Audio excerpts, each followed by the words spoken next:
अस्य श्रीशिवरक्षास्तोत्रमन्त्रस्य याज्ञवल्क्यऋषिः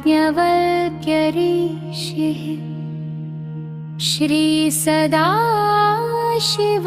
देवता अनुष्टुप् छन्दः श्रीसदाशिवप्रीत्यर्थं शिवरक्षास्तोत्रजपे विनियोगः।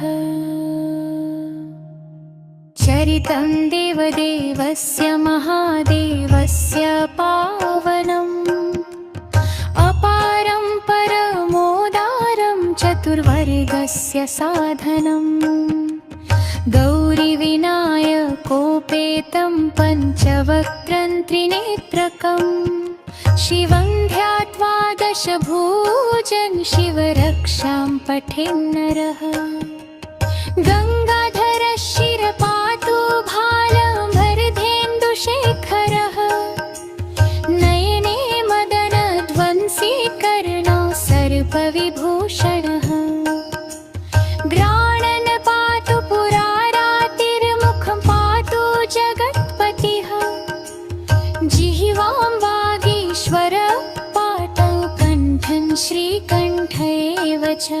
स्कन्धो विश्वधुरन्धरः पातु भुजौ भूभारसंहर्ता करौ पातु पिनाकधिक् पातु पीनाकष्टः।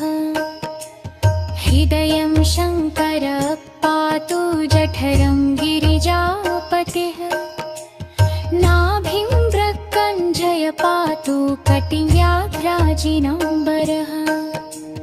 सखिनी पातु दीनार्तशरणागतवत्सलः पूरुमहेश्वर पातु जाननुनी जगदीश्वरः।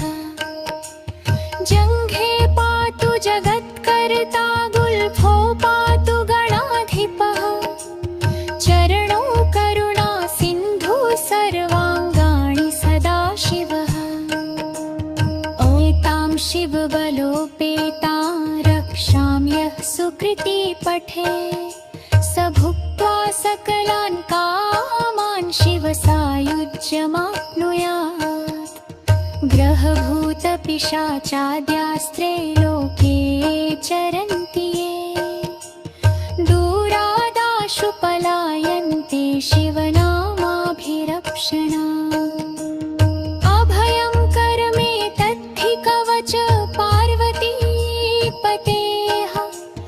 भक्त्या बिभर्ति यः कण्ठे